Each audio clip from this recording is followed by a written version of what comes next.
Now Steve Borthwick is assembling his England players for the first time for some training next week as they get ready for the November internationals.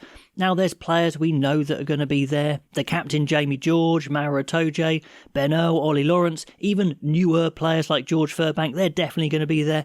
Even Finn Smith, I think we know, is going to be there.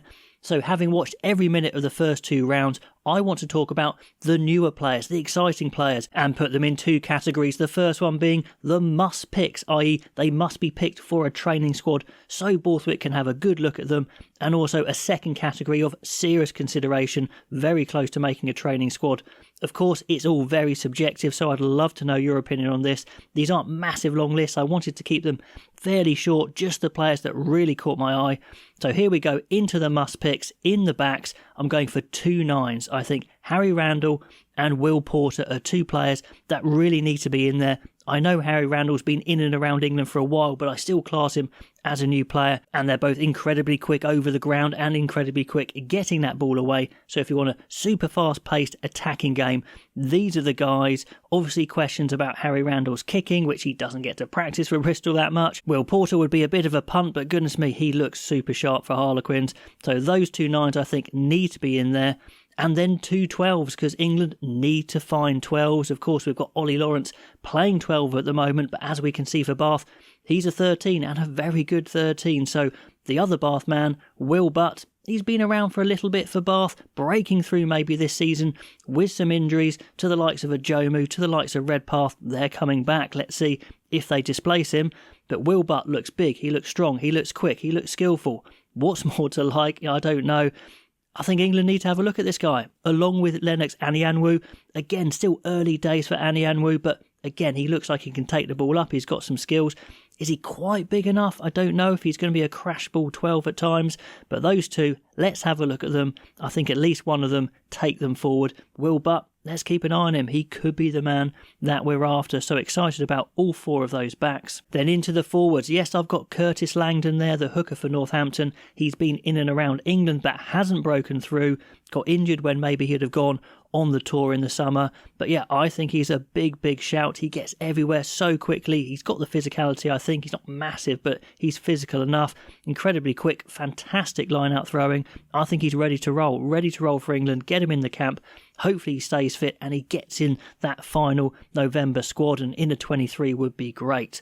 Then on to 2 young tight heads, and goodness me, we need tight heads, and these guys are coming along at the right time. Yes, there's Billy Seller as well for Bath, but he's behind 3 senior tight heads, so I don't know how much rugby he'll get this season. These 2 could be the breakthrough tight heads of the season.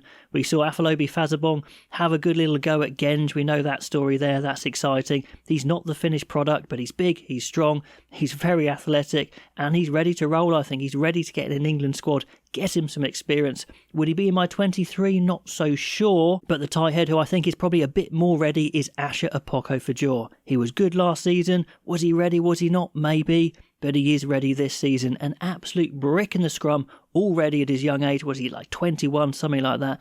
Crazy stuff for him. Amazing around the pitch. He's not massive, but just so strong. I think he's going to be a superstar. I really do. I think he's going to be a world-class tight head there. I've said it. He's got to be in the squad. Then into the back row. There's so many great back rows we need to have a look at here. Maybe the Curry brothers are going to struggle to get in the England squad this year because there's so much talent here. Ted Hill, we've talked about him. His time is now. He's fit. He's firing. Such a shame he didn't go in the summer, but he's big, he's strong, he's incredibly quick. Just an out-and-out 6. He could start at 6, no problem for England. Then a load of 7s. Tom Pearson, the most physical 7 in the Premiership, no doubt for me. I am still thinking he's a little bit rough around the edges skills-wise, but he's so physically talented. I think he's got to be in there. Again, could start for England and do a great job. Then a different type of open side, Will Evans, who is the smallest but probably the quickest over the ball, incredibly skillful, unbelievable low tackler. His form has been so good, he has to be in an England training squad at least.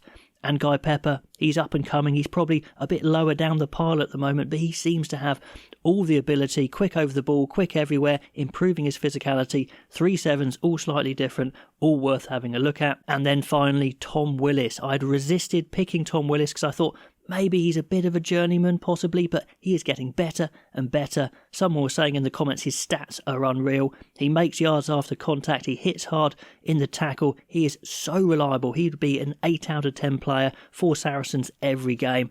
And this form is impressive. I think he has to be in the England squad as a serious contender at number 8. So what other players would I put in consideration? Well, Jack Van Poortvliet has looked very sharp for Leicester. He was briefly the man for England under Eddie Jones, got injured, fallen away a bit, but he has the all-round game and the physicality. He could do a great job for England, but there's so much competition there, not putting him in the top category just yet. Now, Harvey Skinner is a really interesting fly half, the Exeter man. Doesn't kick the goals because Josh Hodge is so good. Skinner's a decent kicker. But again, that's a question if he plays for England. Do you need another goal kicker in the side? That's a tricky one just because if he's not doing it, then can Borthwick trust him? That may just hold him back a touch. But physically, he's probably the most talented athlete out of the 10s we have at the moment. He's that bit taller, that bit rangier, very quick, very athletic, gets good offloads in. He's a serious contender, but again, that kicking, him not doing it at goal, could be a problem for him. Then on to Gabriel Ibitoyen. Maybe he is ready now. Questions about his defence in the past, his positioning, things like that, but he looks like he's worked on it so much.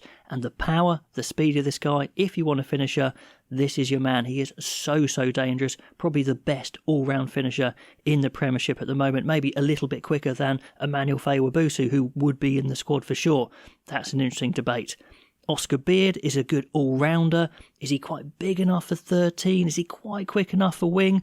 Maybe halfway between the two, but could be very useful. Not many 13s around at the moment, that's for sure. And if he's in a 23, covers the wing. But the young winger that I think has the most potential that I've seen so far is Tobias Elliott of Saracens. He's quite tall, he's quite big already, he's very young, he's going to get better, and he looks to have the complete package, a bit like an Anthony Watson type player who I think could have absolutely everything.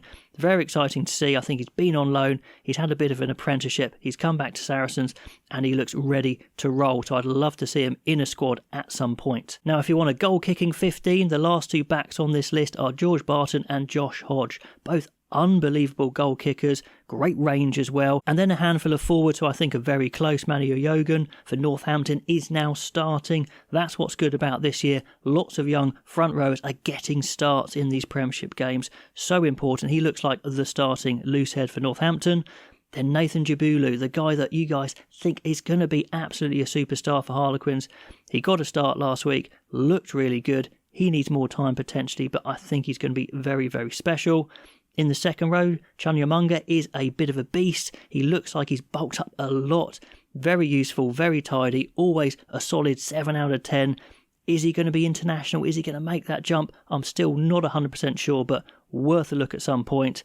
And then the 2-8s. I mean, these 2-8s we've been talking about as potential starters for a long time for England, Barbary and Mercer.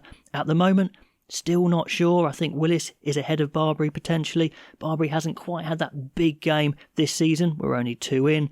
And Mercer, you have to go all in on him. A head coach has to say, you're the man, and we're going to have some ball carriers around you to do the heavy yards, and you can do the fancy stuff. Anyway, as we get more rounds under our belt and more evidence, I'm going to go big on ranking all these players in their position as we get more and more England contenders. But let me know who's caught your eye in the Premiership so far in the first 2 rounds and who is a must pick for a training squad. Anyway guys, pop those comments below, like, subscribe, that would be awesome, and I'll catch you next time.